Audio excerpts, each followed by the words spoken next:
Operation Sindoor విజయాన్ని ప్రశంసిస్తూ Nellore rural నియోజకవర్గంలో తిరంగా rally చేపట్టారు। ఈ ర్యాలీని ఎమ్మెల్యే కోటంరెడ్డి శ్రీధర్ రెడ్డి ప్రారంభించారు। కేవీఆర్ పెట్రోల్ బంక్ సెంటర్ నుంచి ఆర్టీసీ బస్ స్టాండ్ వరకు ఈ ర్యాలీ సాగింది। త్రివర్ణ పతాకాలు చేతపట్టి భారత సైన్యం కీర్తిని కూటమి నాయకులు ప్రజలు ఈ ర్యాలీలో పాల్గొన్నారు। పెహల్గాం ఉగ్ర దాడి హేయమైన చర్య అని సందర్భంగా నేతలు ఖండించారు।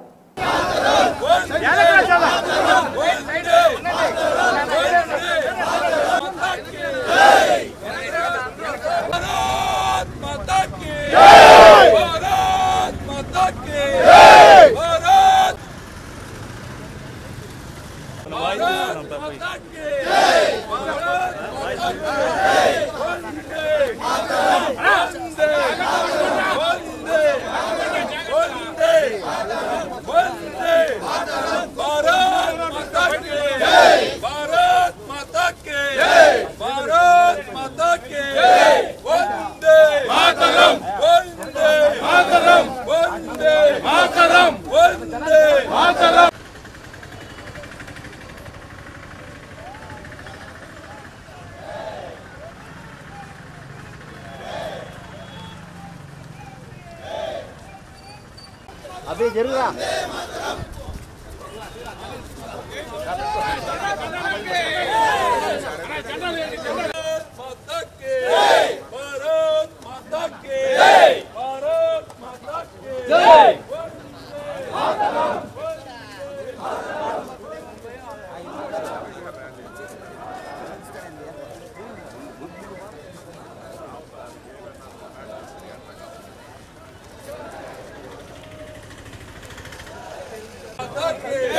भारत माता की जय, भारत माता की जय, वंदे मातरम, मातरम, भारत माता की जय, भारत माता की जय, वंदे मातरम, वंदे मातरम।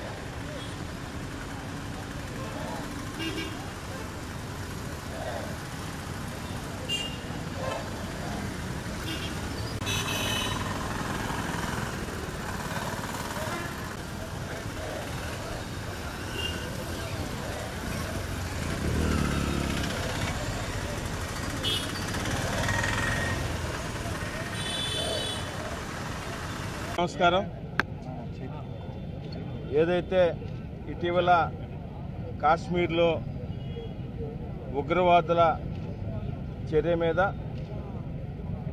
గౌరవ ప్రధానమంత్రి శ్రీ నరేంద్ర మోడీ గారు ప్రపంచం గర్వించేలాగా ఉగ్రవాద మూకని మట్టు పెట్టడం కూడా మీ అందరికీ తెలిసిందే।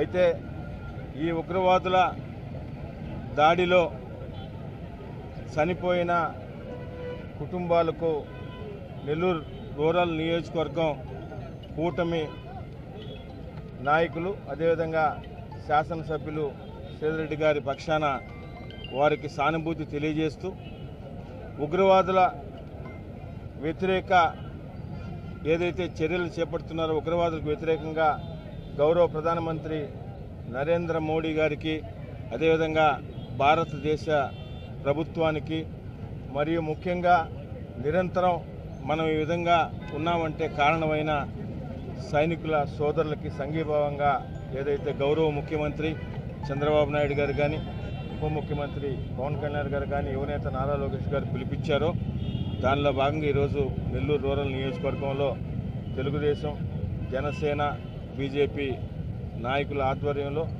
శాసనసభ్యులు శ్రీధర్ గారు సమక్షంలో ఈరోజు ఈ తిరంగా యాత్రని మనం సంఘీభావంగా చేసుకోవడం జరిగింది। భవిష్యత్తులో కూడా ఇటువంటి చర్యలకు ఏది ఉగ్రవాదులు కానీ పాకిస్తాన్ దేశం కానీ ఏదైనా పాల్పడినా ఖచ్చితంగా భారతదేశాన్ని ప్రపంచంలోనే ముందు నిలబెట్టగల శక్తి సామర్థ్యం ఈరోజు ప్రపంచంలోనే ఒక శక్తివంత నాయకుడిగా ఉన్న ప్రధానమంత్రి నరేంద్ర మోడీ గారికి అటు ఆంధ్రప్రదేశ్ ఎన్డీఏ ప్రభుత్వం కానీ అదేవిధంగా నెల్లూరు రూరల్ నియోజకవర్గం ప్రజలందరూ కూడా వారికి సంఘీభావంగా అండగా వారు ఏమి చేసినా ఆ చర్యలకు అండగా ఉంటారని ఇటువంటి చర్యలు పిరికి చర్యల్ని ఖండిస్తూ భారతదేశం ఎప్పుడు వెనకడుగు వేయదని భవిష్యత్తులో కూడా నరేంద్ర మోడీ గారు ఇటువంటి చర్యల్ని తిప్పికొడతారని మీ అందరి ద్వారా తెలియజేస్తూ ఈ కార్యక్రమంలో పాల్గొన్న కూటమి నాయకులకు దేశభక్తులకు అందరికి కూడా పేరు పేరున నెల్లూరు రూరల్ నియోజకవర్గం ధన్యవాదాలు.